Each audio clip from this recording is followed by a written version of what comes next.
মুসা আলাইহিস সালাম কুরআন থেকে চারটি কথা বললেন। মুসা আলাইহিস সালাম কি বললেন? রাব্বিসরাহ লি সাদরি ওয়াসসির লি আমরি ওয়াহলুল উকদাতাম মিন লিসানি ইয়াফকাহু কওলি। এই কুরআন থেকে চারটা কথা বললেন। সেই চারটা কথা কি?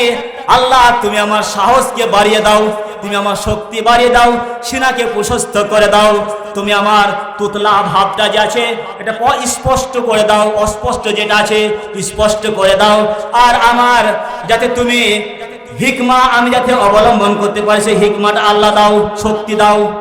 এই চারটা কথা বলে আল্লাহ মুসা আলাইহিস সালাম কার কাছে গেলেন? ফেরাউনের কাছে গেলেন মুসা আলাইহিস সালাম। তাহলে পৃথিবীর মধ্যে সবথেকে ভালো মানুষ কে ছিল সেই পিরিয়ডে? মুসা। আর খারাপ মানুষ কে ছিল? ফেরাউন। তাহলে এখানে একটা মারাত্মক পয়েন্ট, সব ভুলে যাবেন, এটা ভুলবেন না। ফেরাউনের কাছে যতই দাওয়াত নিয়ে যাওয়া হোক, দাওয়াত কবুল করবে এটা কেউ জানুক চাই না জানুক, আল্লাহ জানতেন কিনা ফেরাউন দাওয়াত কবুল করবে? হ্যাঁ, করবে না। এটা কেউ জানুক চাই না জানুক, আল্লাহ জানতেন যে ফেরাউন দাওয়াত কবুল করবে না। তারপরেও আল্লাহ মুসাকে পাঠাইলেন, পাঠাননি? তাহলে আপনার গ্রামের ছেলে মদখুর, হারামখুর, হেরোইনখুর, গাঁজাখুর, সুদখুর, ঘুষখুর, সে যদি নামাজ না পড়ে একটা মাতাল, একটা পা ডান দিকে একটা পা বাম দিকে, আমরা কি বলেন না আমি মৌলভী সাহেব, আমার মতন মৌলভী সাহেব, হাজি সাহেব, মাস্টার সাহেব, ডাক্তার সামনে না, এই লোকটা নামাজ পড়বে না, এ মাল খেয়ে ঘুমিয়ে আছে, এ গাঁজা খেয়ে ঘুমিয়ে আছে, এ নামাজ পড়বে না, খেয়ে দাওয়াত দিয়ে লাভ নাই। আমরা বলি কি বলি না? তাহলে আপনার গ্রামের যে মাতালটা সে কি ফেরাউনের থেকে খারাপ? হ্যাঁ, খারাপ নয়। তাহলে আপনি কেন দাওয়াত দিতে যাবেন না?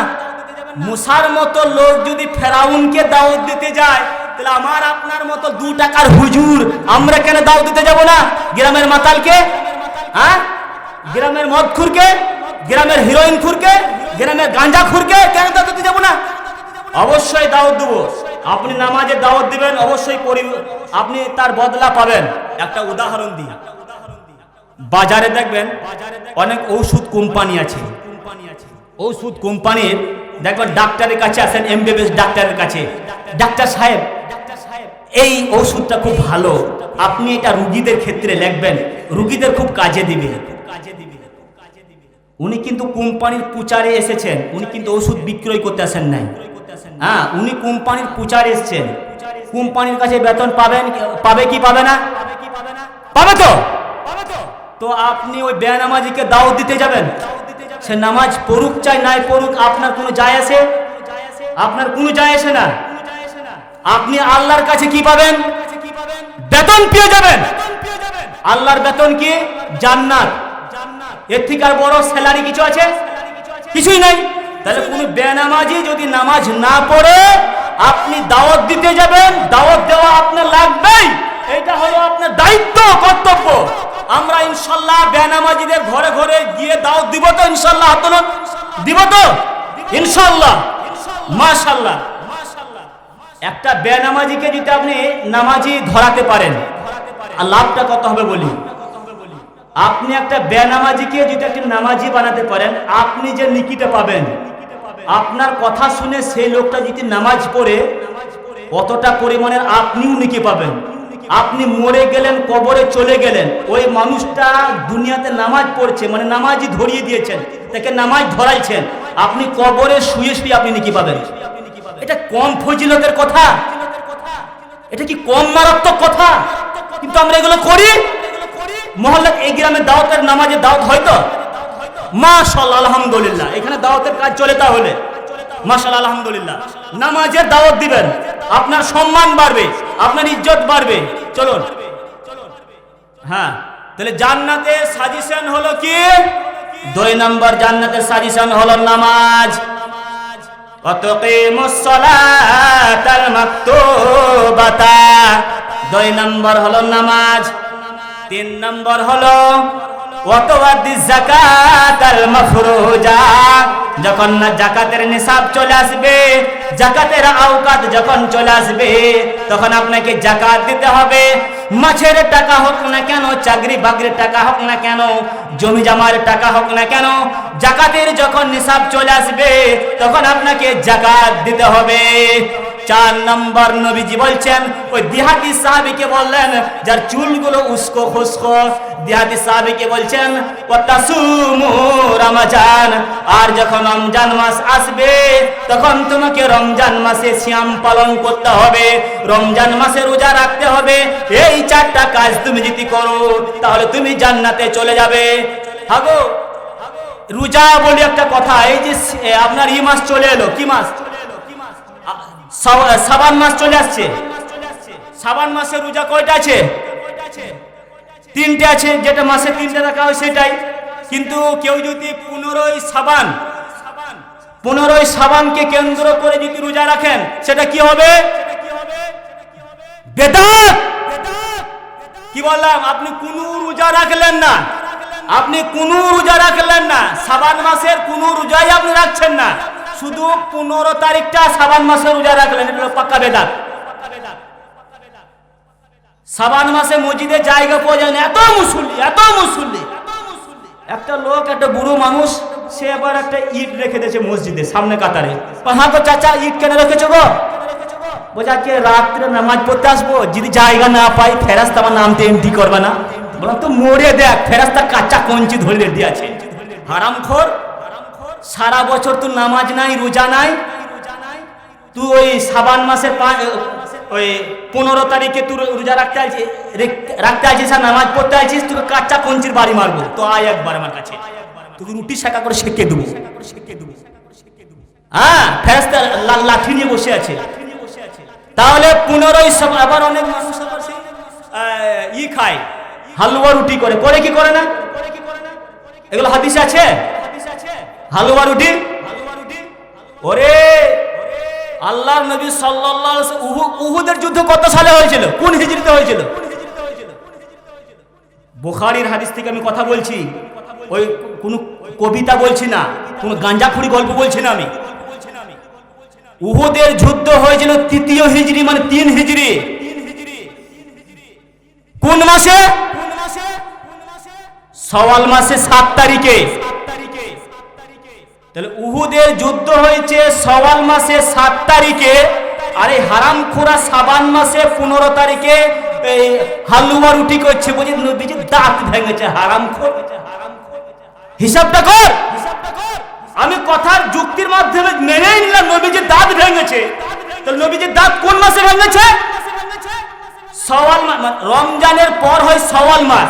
শাওয়াল মাসে 7 তারিখে উহুদের যুদ্ধ হয়েছে। হ্যাঁ, আর এদিকে শাবান মাসে 2 মাস আগে থেকে হারামখোরা দাঁত ভেঙে রেডি করে আছে ওই হালুয়া রুটি খাওয়ার জন্য। আবার কিছু মানুষ বলে, মানে যারা আইল হাদিস, হ্যাঁ আইল হাদিস ঘরে মানুষ, না না না আমরা ওইসব খাই না, আমরা ওইসব করি না, আমরা সবে বরাত পালন করি না।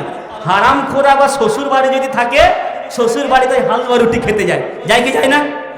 আমাদের বাংলাদেশে যায়, শ্বশুর বাড়িতে ওই হালুয়া রুটি খেতে যায়, যায় কি যায় না? আল হাদিসরা কিছু বলে যাবে না, পাক্কা আইল হাদিস, আমরা হাদিস ছাড়া কিছু মানি না। আল হাদিসের যে এখন কত রকমের ডিজাইন বুঝতে পারলেন, সে কঠিন ব্যাপার। হ্যাঁ, বলে আমরা পাক্কা আইল হাদিস।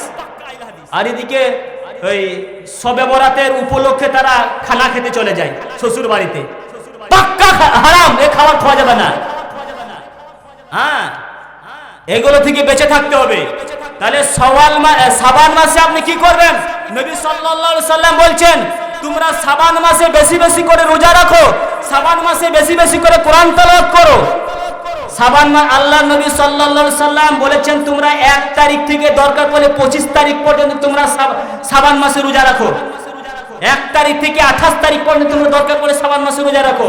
1 তারিখ থেকে 10 তারিখ পর্যন্ত তোমরা দরকার পড়লে শাবান মাসে রোজা রাখো। শাবান মাসে যত রোজা রাখবেন তত ভালো।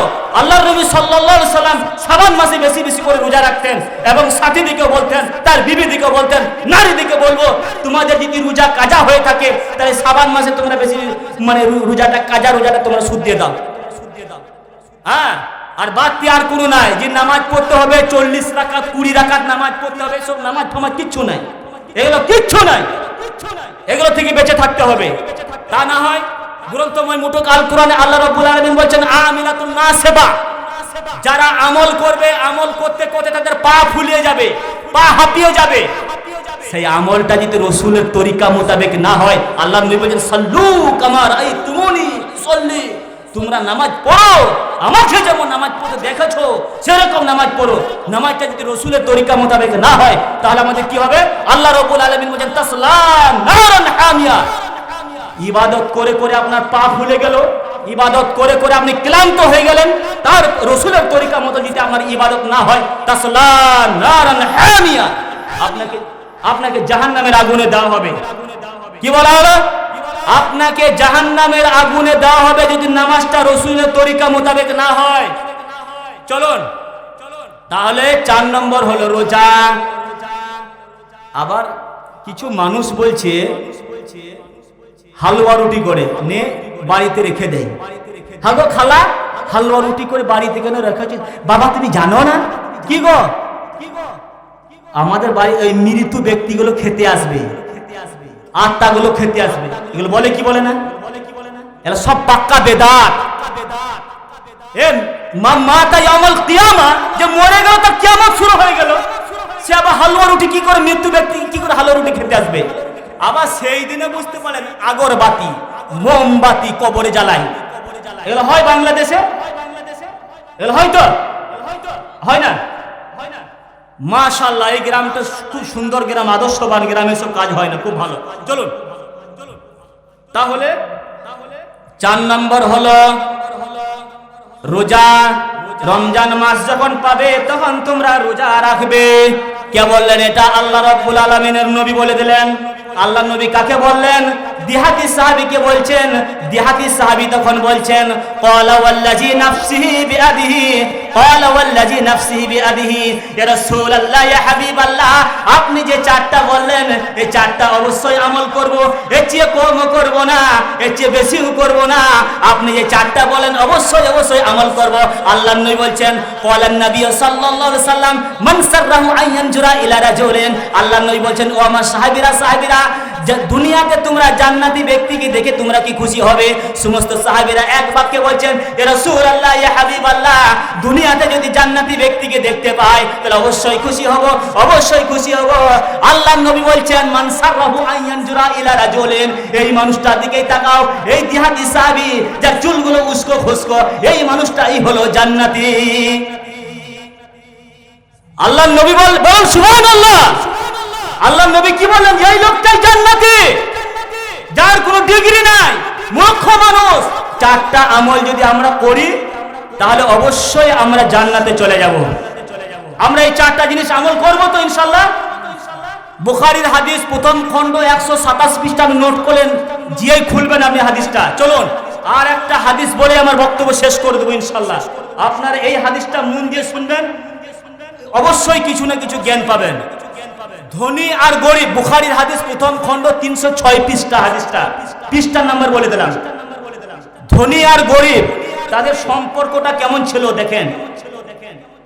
আন আবি হুরায়রা রাদিয়াল্লাহু তাআলা আনহু আন্না যাকারা রাজুলান মিন বানি ইসরাঈলা সাআলা বাদা বানি ইসরাঈলা আইয়াসলাফাহু আলফা দিনারে। বর্ণনাকারী হলেন আবু হুরায়রা। একটা গরিব ব্যক্তি একটা ধনী ব্যক্তির কাছে এলেন। হ্যাঁ, ধনী ব্যক্তির কাছে এসে বলছেন যে আলফা দিনারে, আমাকে 1000 স্বর্ণ মুদ্রা টাকা ধার দেন, আমি ব্যবসা করব, তিজারত করব।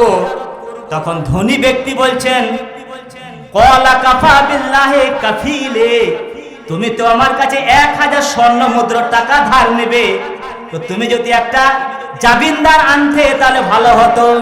তখন গরিব ব্যক্তি বলছেন ক্বালা কাফা বিল্লাহি কাফিলা, দুনিয়ার কোন মানুষকে জামিনদার রাখবো না, দুনিয়ার কাউকে জামিনদার রাখবো না।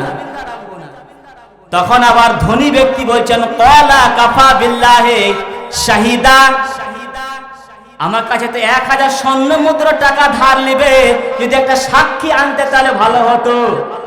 তখন গরিব ব্যক্তি বলছেন, ক্বালা কাফা বিল্লাহি শাহিদা, আল্লাহ সাক্ষী যথেষ্ট, দুনিয়ার কোনো মানুষকে সাক্ষী রাখবো না, দুনিয়ার কোনো মানুষকে জামিনদার রাখবো না।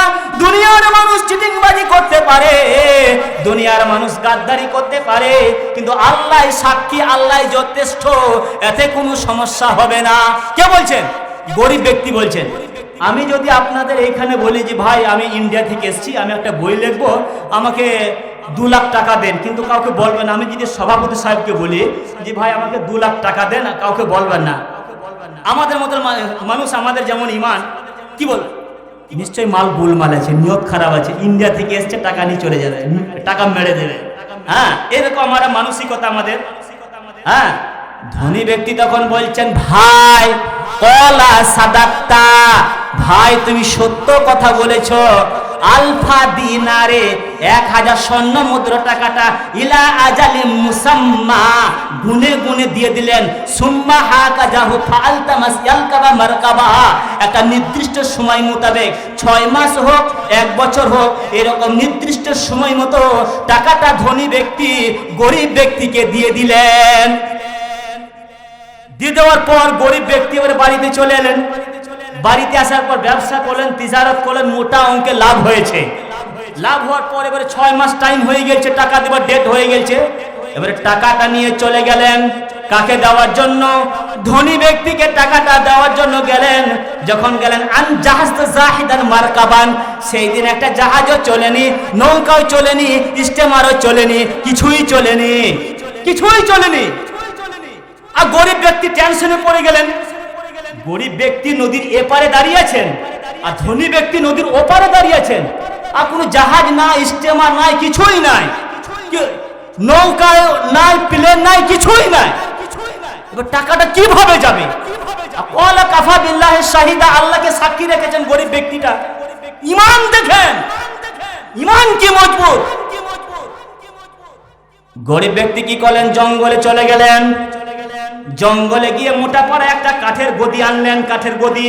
কাঠের গদিটা আনার পর ফানা কারাহা ফাদখালা ফিহা, ফানা কারাহা ফাদখালা ফিহা, মানে কাঠটাকে খনন করলেন আর কাঠটাকে গর্ত করলেন। গর্ত করার পর আলফা দিনারে, 1000 স্বর্ণ মুদ্রা টাকাটা ওই কাঠের ভিতরে রাখলেন। ও সহিফাতুন মিনহু, আর একটা চিঠি লিখলেন, চিঠি লিখলেন, চিঠিটা ওই কাঠের ভিতরে ভরে দিলেন। সুম্মা জাজ্জাগা, ওই জিনিসটা কিছু একটা জিনিস দিয়ে আটক করে দিলেন, বন্ধ করে দিলেন। কি দিয়ে বন্ধ করা হয়েছে অনেক তাফসীর পড়েছি আমি, কিন্তু পাইনি। তুমি কিছু একটা জিনিস দিয়ে ছিদ্রটা বন্ধ করে দিলেন। বন্ধ করে দেওয়ার পর ঘাড়ে করে নিয়ে চলে এলেন। ফখরাজা ফিল বাহারে, নদীর ধারে চলে এলেন কাঠটাকে নিয়ে। কাঠটা ফখরাজা ফিল বাহারে, সমুদ্রতে ফেলে দিলেন। আর গরিব ব্যক্তি বলছেন, ফুলানা ফুলানা, এমন ধনী ব্যক্তির কাছে কাঠ তুমি চলে যাও, আমি আল্লাহকে সাক্ষী রেখেছি, আল্লাহকে জামিনদার রেখেছি। দুনিয়ার কোনো মানুষকে আমি সাক্ষী রাখি নাই, দুনিয়ার কোনো মানুষকে আমি জামিনদার রাখি নাই। কাঠ তুমি ঠিক ওই ধনী ব্যক্তির বাড়িতে তুমি নির্দিষ্ট সময় মতো চলে যাও। আমরা হলে কি বলতাম? 10 ঘন্টা হয়ে গেল, আমাকে যদি বলেন যে ভাই আপনি, আমি যদি কাউকে বলি যে ভাই আপনি কানসাট মোড়ে দাঁড়ান, আমি 1 ঘন্টার মধ্যে যাচ্ছি, টাকাটা নিয়ে 1 ঘন্টার মধ্যে যাচ্ছি, আমরা হলে কি বলতাম? 1 ঘন্টা হলো, 2 ঘন্টা হলো, 4 ঘন্টা, 5 ঘন্টা যেতে হয়, 10 ঘন্টা। আমরা কি শালা বেঈমান, শালা গাদ্দার, শালা চিটিংবাজ, শালা ধোকাবাজ, এখনো টাকাটা নিয়ে এলো না, আমার টাকাটা ডুবিয়ে দিবে, আমার টাকাটা মেরে দিবে, নিশ্চয়ই এই মাল গোলমাল আছে। আমাদের এরকম ঈমান, আমরা এরকম বলবো কি বলবো না? বলবো। আচ্ছা ঠিক আছে, হ্যাঁ আমি শেষ করব। হ্যাঁ, তো টাকাটা আমরা এরকম বলতাম, তাই না? কিন্তু ধনী ব্যক্তি বলছেন, হায় আফসোস, হায় আফসোস। ধনী ব্যক্তি গরিব ব্যক্তির জন্য দোয়া করছেন। আন জাহাজতু জাহিদান মারকাবান, একটা জাহাজও চলেনি, নৌকাও চলেনি, স্টিমারও চলেনি। নিশ্চয় গরিব ব্যক্তি খুব মুসিবতে আছেন, গরিব ব্যক্তি খুব টেনশনে আছেন, অবশ্যই মুসিবতে আছে। মানে ধনী ব্যক্তি গরিব ব্যক্তির জন্য দোয়া করছেন। এবার ধনী ব্যক্তি বাড়ি থেকে রওনা দিতে যাচ্ছেন, রওনা যখন দিতে যাচ্ছেন লাআল্লাকা মারকাবান ইয়ারকাবাহা, ধনী ব্যক্তির কাছে কাঠটা কি হলো, ভেসে গেল। লাআল্লাকা ইয়ানজুরু মারকাবাহা, নজরটা ধনী ব্যক্তির কিসের দিকে গেল, কাঠের দিকে নজরটা চলে গেল। কাঠের দিকে যখন নজরটা চলে গেল তখন ধনী ব্যক্তি ভাবছেন এই কাঠটা যদি বাড়িতে নিয়ে যায় তাহলে আমার বিবির জ্বালানি হবে, বিবির ভাত রান্না করবে। এই কাঠটা বাড়িতে নিয়ে যায়, কাঠটা বাড়িতে ধনী ব্যক্তি কাঁধে করে নিয়ে চলে গেলেন। নিয়ে যাওয়ার পর কাঠটা কুড়াল দিয়ে ফানা কারাহা ফাদখালা ফিহা, কাঠটা যখন কুড়াল দিয়ে ফেলে দিলেন আলফা দিনারে, 1000 স্বর্ণ মুদ্রা পেলেন। ও সহিফাতু মিনহু, আর একটা চিঠি পেয়ে গেলেন ধনী ব্যক্তি। পেয়ে যাওয়ার পর গরিব ব্যক্তির কিন্তু মনে মনে একটা খটকা আছে, টাকাটা নিশ্চয় মনে হয় পৌঁছায়নি। এবারে ধনী ব্যক্তি গরিব ব্যক্তি আবার ব্যবসা করে 1 বছর পর ধনী ব্যক্তির বাড়িতে গেলেন।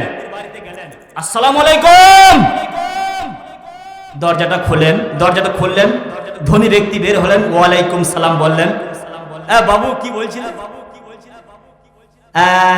আমাকে মাফ করবেন, ক্ষমা করবেন, আমি আপনার টাকাটা ঠিক সময় মতো আমি পৌঁছাইতে পারিনি, দিতে পারিনি, আমাকে মাফ করবেন। আমার মতন মৌলবি হলে কি বলতাম, আমার মতন হুজুর হলে কি বলতাম, ঠিক আছে ভাই, 2-4 দিন দেরি হয়েছে, 6 মাস দেরি হয়েছে, কি হয়েছে দেন, টাকা দেন, আমি পকেটে ভরে নিতাম, ঠিক কিনা? আমার মতন হুজুর হলে টাকাটা প্যাকেটে ভরে নিতাম। ধনী ব্যক্তি বলছে দাঁড়াও, তুমি কি কাঠের ভিতরে কিছু পাঠিয়েছিলে? বলছে হ্যাঁ পাঠিয়েছিলাম। তাহলে আবার কি, তুমি আল্লাহকে সাক্ষী রেখেছিলে, আল্লাহকে জামিনদার রেখেছিলে, আমার বাড়িতে টাকা আল্লাহ পৌঁছে দিয়েছে। সুবহানাল্লাহ বলুন। তাহলে আল্লাহ কি পারে না? তাহলে কার উপর ভরসা রেখেছিল? আল্লাহর উপর ভরসা রেখেছিল। আর একটা হাদিস বলে আমি বক্তব্য ছেড়ে দেব, মহিলারা বসে আছেন, অনেক মহিলা বসে আছেন, মহিলাদেরকে নিয়ে একটা হাদিস বলে আমার বক্তব্য শেষ করে দেবো। চলুন, বুখারীর হাদিস, হাদিস শুধু নোট করে যান আপনি। আমাকে যদি বলেন যে সারা রাত শুধু বুখারী হাদিস বলেন, ইবারত করুন, তর্জমা করুন, আমি আলবো না, কিন্তু আপনারা এলে যাবেন, ক্লান্ত হয়ে যাবে। আল্লাহর রহমতে আমার হাদিস এত মুখস্থ আছে। হ্যাঁ চলুন, বুখারী হাদিস প্রথম খণ্ড 62-63 পৃষ্ঠা হাদিস। চলুন, নারীদিকে নিয়ে এবারে একটা হাদিস বলি আমি। আরব দেশে একটা কালো দাসী মহিলা ছিল। আন আয়েশাতা আন্না ওয়ালাদাতান কানাত সাউদা লিহাইয়ুম মিনাল আরাবে ফাতাকুহা ক্বালাত ফাখারাজাত সাবিয়াতু লাহুম আলাইহা ওয়া বিসাহুম আহমারু মিন সুয়ুর। বর্ণনাকারী হলেন আয়েশা সিদ্দিকা রাদিয়াল্লাহু তাআলা আনহা। আরব দেশে একটা কালো দাসী মহিলা ছিল। এটা মা বোনেরা খুব মন দিয়ে শুনবেন। হ্যাঁ, আরব দেশে কালো দাসী মহিলাটা বাদশার বাড়িতে দাসী হিসেবে নিযুক্ত ছিল। এবার দাসী মেয়েটার ব্যবহার, চাল চলন, আখলাক দেখে বাদশা থেকে দাসী থেকে মুক্তি করে দিল। হ্যাঁ, কি করে দিল? মুক্তি করে দিল। তোমাকে দাসী থেকে আমি মুক্তি করে দিলাম, যাও তুমি চলে যাও। মুক্তি করে দিলেন। বাদশা বলছেন দাসী মহিলা তুমি আমার বাড়িতেই থাকো, আমার মেয়ের মতো থাকো, কোনো সমস্যা নাই, তোমাকে আমি তবে মুক্তি করে দিলাম। দাসী মেয়েটা বাদশার বাড়িতে থাকলেন। বাদশার মেয়ে এবারে নতুন বিয়ে হয়েছে, গোসলখানাতে গেলেন বাদশার মেয়ে। লাহমুন মিন সুয়ুর, বাদশার মেয়ে যে সোনার গহনাগুলো ছিল, কানের জিনিসগুলো ছিল, সোনার অলংকারগুলো ছিল, সেই অলংকারগুলো একটা খুপের মধ্যে রাখলো, একটা খুপরের মধ্যে রাখলো। রাখার পর আকাশে চিলগুলো, পাখিগুলো ঘোরাফেরা করছিল। চিলটা তখন ওটা কি ভাবলো? লাহামুন মিন সুয়ুর, সোনাগুলো যেমন লাল লাল হয়, চিল ভাবলো এটা মাংস হবে কিংবা গোস্ত হবে। মাংস ভেবে, গোস্ত ভেবে লাহামুন মিন সুয়ুর, চিলগুলো ছু মেরে সোনার হারগুলো নিয়ে চলে গেল, সোনার গহনাগুলো নিয়ে চলে গেল। নিয়ে চলে যাওয়ার পর বাদশার মেয়ে যখন গোসলখানা থেকে বের হলো, ফাল তামাসাহু, সন্দেহ করতে লাগলো। কাকে সন্দেহ করতে লাগলো? ওই দাসী মহিলাটাকে সন্দেহ করতে লাগলো। যে আমার সোনার গয়নাগুলো দাসী মেয়েটা চুরি করেছে। সোনার গয়নাগুলো কে চুরি করেছে? দাসী মেয়েটা চুরি করেছে। তার আব্বাকে বলল, আব্বা তুমি যাকে নিজের মেয়ে ভেবেছিলে, আপন করেছিলে, সেই আমার সোনার হারগুলো চুরি করলো। বাদশা তখন দাসী মেয়েটাকে বলল, ওই দাসী মহিলা শোন, তোকে আমি নিজের মেয়ের মতন ভালোবেসেছিলাম, আপন করেছিলাম, আর তুই আমার মেয়ের এত বড় সর্বনাশ করলি, তোকে আমি তো ক্ষমা করব নাই, আর তো সোনার গহনাগুলো বের কর। দাসী মহিলা বলল, আমি সোনার হার আমি নিইনি, আমি সোনার হার আমি চুরি করিনি, সোনার হার আমি চুরি করিনি। বাদশাহ বলল, এই দাসী মহিলা, সোনার হার তুমি যদি না বের করো, 12 ঘন্টা কিংবা 24 ঘন্টা তোমাকে সময় দিলাম, এই 24 ঘন্টার ভিতরে তোমাকে উলঙ্গ করব, আর ওই লজ্জাস্থান থেকে তোমার সোনার হারগুলো বের করব। আমার মেয়ে সোনার হারগুলো তুমি ওই লজ্জাস্থানে ঢুকিয়ে রেখেছো। সোনার হারগুলো কোথায় ঢুকিয়ে রেখেছো? ওই লজ্জাস্থানে ঢুকিয়ে রেখেছো, গোপন অঙ্গে ঢুকিয়ে রেখেছো। দাসী মহিলা বললেন, না, আমি তো আপনার মেয়ে সোনার হার আমি চুরি করিনি, আমি নিইনি। দাসী মহিলাকে বল, আমি কোনো কথা শুনতে চাই না, এমক ময়দানে, এমক অনুষ্ঠান, এমক মহল্লাতে তোকে নিয়ে যাব, সেখানে হাজার হাজার লোক থাকবে, হাজার হাজার জনগণ থাকবে, তোকে উলঙ্গ করব, উলঙ্গ করে সোনার গহনাগুলো ওই লজ্জাস্থান থেকে বের করব। দাসী মহিলা কার কাছে চাইলেন? কোন নেতার কাছে যায়নি, কোন মন্ত্রীর কাছে যায়নি, কোন মুরলের কাছে যায়নি, সরাসরি আল্লাহকে বলছেন, আল্লাহ আমি কালো হয়েছি তাই কি খোদা, কালো হয়েছি তাই কি খোদা, আদর নাই কবর, কাক কালো কোকিল কালো, কালো মাথার চোল, বল খোদা দেখি আমি কি করেছি ভুল। আল্লাহ পাক, আমি কালো দাসী মহিলা বলে কি আমার কোন ইজ্জতের দাম নাই? আল্লাহ পাক, আমার ইজ্জতের দাম আছে। আজকে আমার ইজ্জত তুমি রক্ষা করতে পারবে, তুমি ছাড়া আমার ইজ্জত আজকে কেউ রক্ষা করতে পারবে না। পৃথিবীর কোন মানুষের কাছে আমি যাইনি আল্লাহ, আমি তোমার কাছে এসেছি, তুমি আমার ইজ্জত রক্ষা করো। দাসী মহিলা কার কাছে চাইলো? আল্লাহর কাছে চাইলো। আল্লাহ চিলকে বলে, চল শোন, তুই যেই প্রান্তরে থাকিস না কেন, সোনার অলংকার গুলো তুই যেভাবে নিয়েছিলি, যা তুই দিগা সোনার অলংকার গুলো। হাজার হাজার লোক ওইখানে জমায়েত হয়েছে, আর দাসী মহিলা আল্লাহর কাছে কন্দন করছেন। চিলটা তখন ছু মেরে দাসী মহিলাটার কাছে সোনার হারগুলো ফেলে দিল। ছু মেরে কি করলো? সোনার হারগুলো ফেলে দিল। দাসী মহিলা সোনার হারগুলো কুড়িয়ে নিয়ে বলল, ফাল তামাশা হো, তোমরা দেখো আমাকে সন্দেহ করছিলে, আমি তো বলেছিলাম আমি সোনার হার চুরি করিনি, আমি তো সোনার হার আমি নিইনি, আমি সোনার হার চুরি করিনি, সোনার হার নিইনি। বাদশা বলল, ঠিক আছে দাসী মহিলা, আমার ভুল হয়েছে, তুমি আমাকে ক্ষমা করে দাও।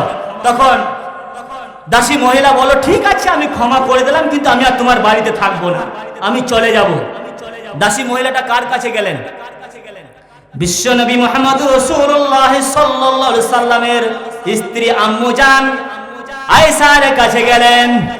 আয়েশাকে সমস্ত ঘটনাটা বললেন, সমস্ত ঘটনা। তারপর আয়েশা আল্লাহর নবী সাল্লাল্লাহু আলাইহি সাল্লামকে বললেন।